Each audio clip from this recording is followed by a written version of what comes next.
Good morning, good evening, good afternoon, wherever you happen to be. This is your weekly update.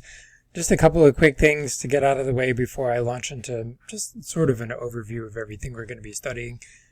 I am working through your essays at this point. As of the posting of this video, I am working through them as quickly as I can. Please be patient with me. Each one of them takes something like 20 minutes, 20 to 30 minutes in general. There are, just to reveal, between the three different sections I have of this class, about 60 of you, so if you do the math, it's going to take me a while to get through them. That's far more time than it takes me to get through everything else. On average, for example, with an exploration, it takes me about 5 minutes to go through each one of those. So again, it's going to take me about 4 times longer than it normally would. Please be patient. I promise I'm working as quickly as I can. Okay, here are the things you have ahead of you. You have the exploration, you have the quiz.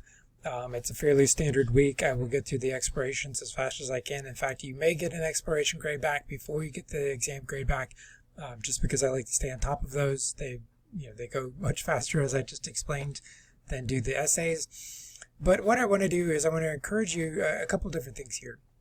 I want to encourage you to read through everything that I have here. I'm going to unpack this a little bit in just a second, but this explains some information that is valuable to you, that should be valuable to you, because a lot of people come into this class and they think, oh, the South has always been religious.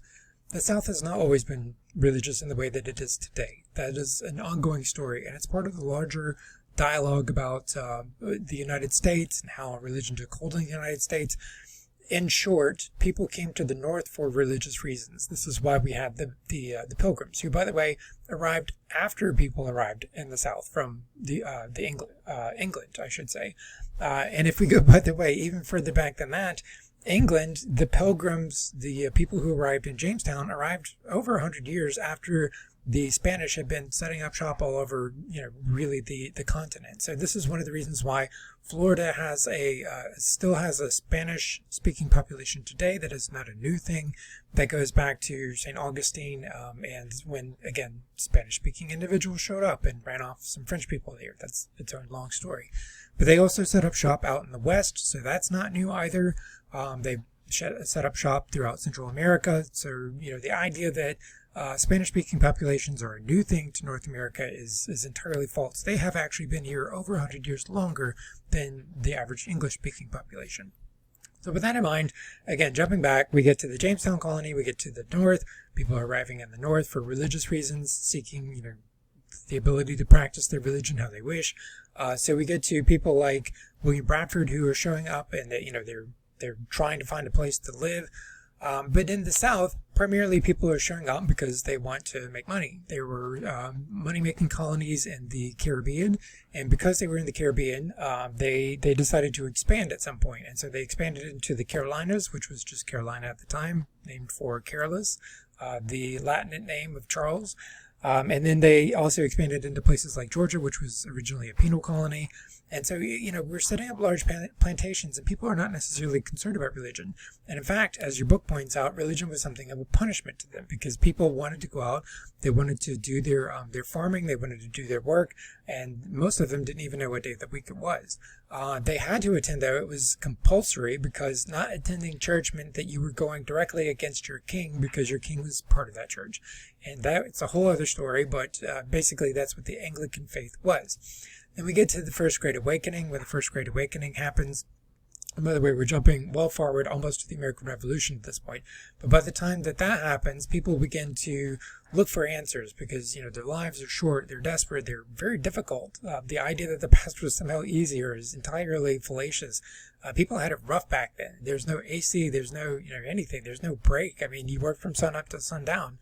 So they're looking for answers, they're looking for comfort, and the message that comes from the Protestant faith, you will work hard in this life and you'll be rewarded in the next, is one that really directly appeals to a good number of people. So we get to that, but the central tenet in that is that all people are created equally before God. So therefore, from that logic, women and slaves are also created equally before God, which does not sit very well with the masculine population. This is why I organize the course in the way I do, because now you are familiar with gender roles during this time period, and so you can sort of surmise that people are not going to be very happy. Men are not going to be very happy about the fact that women and enslaved people are now equal to them because God has made them equal to them.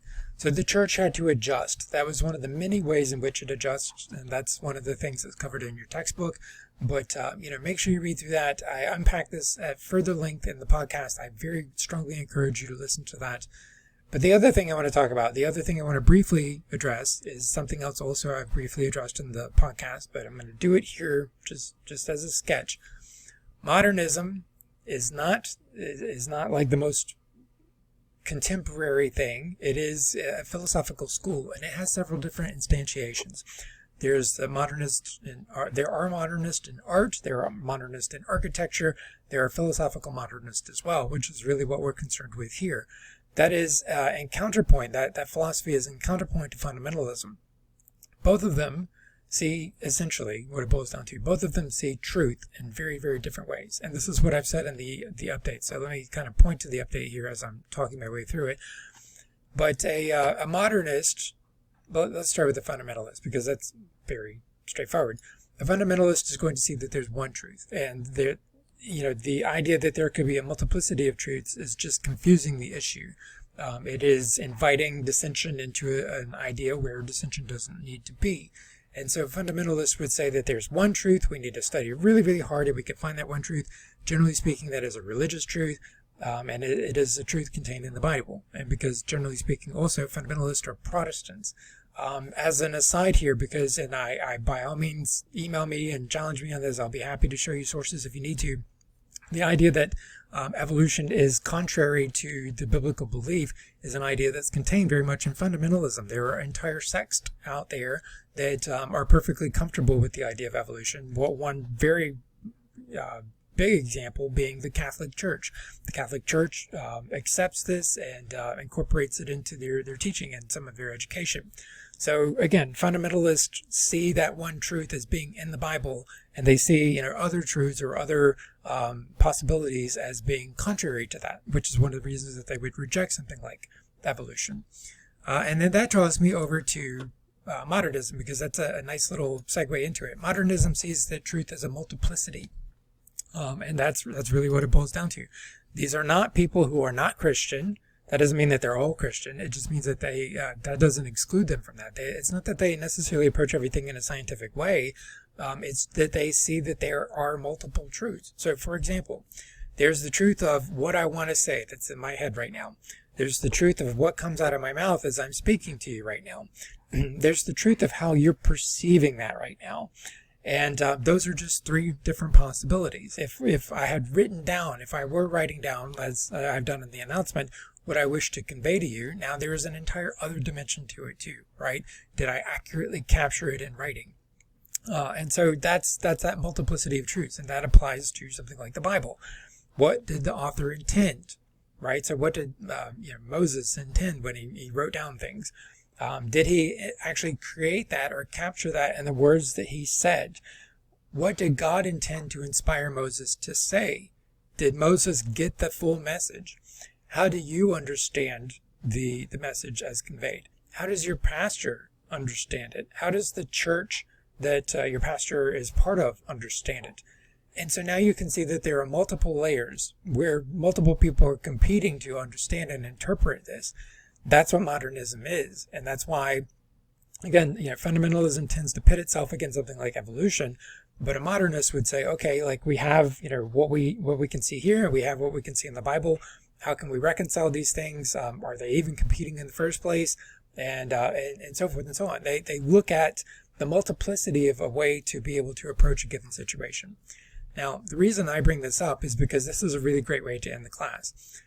We've studied gender roles, we've studied everything else. By this point, I hope that you can see that all the philosophies I just discussed a second ago are very much tied to political parties. And so now you can understand the way that politics manifest not only in the current world, but really as a political climate over something like the last 30 years, 40 years even, going back all the way to the 1980s with the Christian right, which, by the way, is mentioned inside your textbook as well.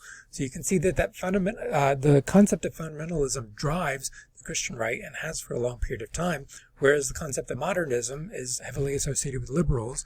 And so there's that conflict between the two, right? I hope that makes sense, and I hope that helps you, because that, to me, helps me to better understand my world. I understand where all these things came from. I understand the philosophies that are driving them. And by understanding the history of religion and the history of different ideologies and philosophies associated with it, and theologies as well, I can better understand the world in which we live.